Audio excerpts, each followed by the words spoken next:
اهلا بيكم فيديو جديد. اتمنى تكونوا كلكم بخير. الفيديو بتاع النهارده هيتكلم على الغضب والحزن والاضطرابات النفسية واثرها على صحتكم، اثرها على القلب والمخ والجسم عامة. في المقدمة اتمنى ان اي حد بيتفرج على الفيديو ده يترحم على اللاعب الراحل احمد رفعت، ربنا يرحمه ويغفر له يا رب.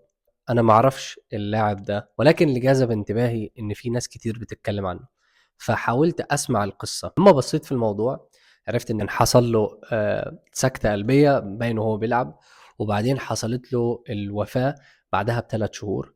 وعرفت ان في الموضوع ان الموضوع ما كانش ليه علاقة مثلا ان هو كان عنده عيب مثلا في عضلة القلب، او كان عنده اي حاجة مزمنة. بالعكس كان صحي جدا، وفجأة حالته تدهورت.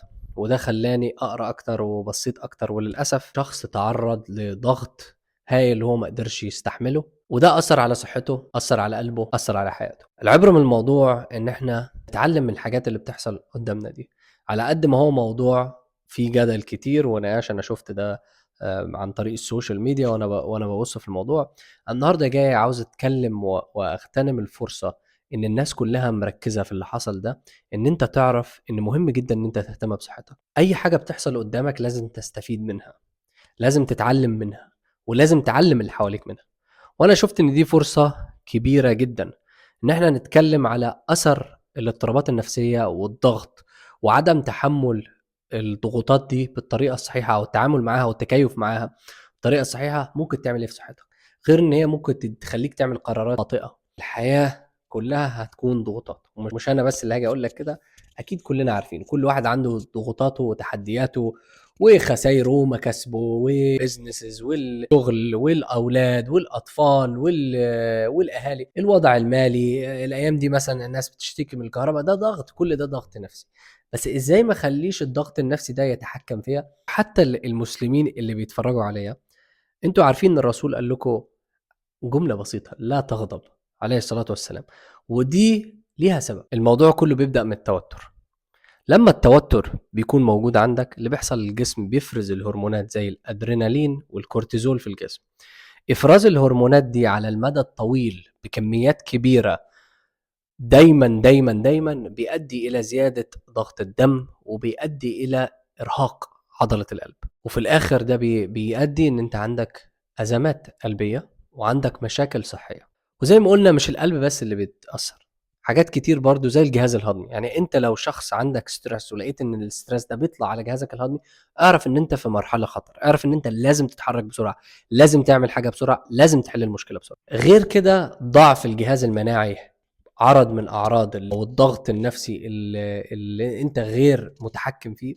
ونفس الحاجة الارق، قلة النوم، دايما مزاجك مش كويس، دايما حاسس ان انت مرهق. آه، الحاجات دي لازم نواجهها. وفي كذا طريقة ان احنا ممكن نواجه القلق والاضطرابات النفسية والضغط النفسي، واولها الرياضة. دايما بنرجع للرياضة والحركة، ان الحركة هي علاج الامراض. من الاخر الحركة علاج لكل مرض، علاج لأي حاجة ممكن تتخيلها، علاج نفسي كمان. ومش انا بس اللي اقول الكلام ده، هتلاقوا ناس كتير بيتكلموا في المواضيع دي بيقول لك ان هي فعلا علاج نفسي، لان هي بتفرز هرمونات سعادة في الاخر، وبتحفز الجسم وبتنشط الجسم وتنشط الدورة الدموية وبتخليك أقوى وبتحسن مزاجك. في اندورفينز بتطلع، وفي دوبامين، وفي حاجات كتير بتتغير فيك بمجرد ما انت تمارس الرياضة، تاكل صح، يبقى عندك نشاط، يبقى عندك فكر إيجابي. لو اتحكمت في مخك هتعرف تتحكم في بقية جسمك، وكل حاجة بتبدأ بتحكمك بالمخ مش العكس. مش عاوزين نكون في موقف ان جسمنا بيجي يتحكم في مخنا، ان جسمنا يقول لنا انت لازم النهارده تقوم تتمرن، انت لازم النهارده تبطل تقلق، انت لازم النهارده تاكل كويس، لان انا حالتي بهوأت. الحاله دي لازم نجبر المخ ان هو يغير من اسلوبه وطريقه اكله وشربه ونومه عشان الجسم يتصلح. وفي الحاله دي الموضوع بيبقى صعب جدا. فليه نخش الدايره دي؟ طب ما تبدا بالصح، واعرف خليك واعي انت ليه بتعمل كده، بدل ما تيجي غصب عنك تضطر تعمل كده. وفي النهايه كلنا عندنا ضغوطات، كلنا هنواجه مشاكل، والمشاكل الحاجه الكويسه اللي فيها ان هي لازم تنتهي، في يوم هتنتهي، ومفيش حاجه دائمه زي ما احنا شايفين. فعيش الحياه، اسعوا وراء اهدافكم، بس ما تخليش الضغط يتحكم فيك. لان لو انت بتسعى ورا حاجه بضغط نفسي سلبي، الضغط حاجه كويسه. يعني اصلا الدايموندز او ده في مقوله بتقول diamonds are made under pressure. الالماس بتيجي تحت ضغط، يعني لما بتتعمل تحت حراره وضغط، يعني في بروسيس قويه جدا عشان يطلع الالمازه دي. فعشان الالمازه دي تيجي بيبقى في ضغط، بس الضغط بيستغل بطريقه صحيحه. فانت كشخص لازم تستغل الضغط بطريقه صحيحه، لازم تستغل الضغط ان هو يخليك تحس ان انت لازم تتحرك بسرعه، ما ينفعش اوقف، ما ينفعش اقف، ما ينفعش استسلم، على عكس ما انت تاخده وتقعد تلطم تعيط مش قادر، مش عارف اعمل ايه ومش عارف ما اعملش ايه. دي هي الطريقه الخاطئه ان انت تعمل. وكل واحد ليه قدراته، وكل واحد ممكن نسبه ضغط صغيره قد كده تاثر فيه وهو مش واخد باله انها تراكم سنين.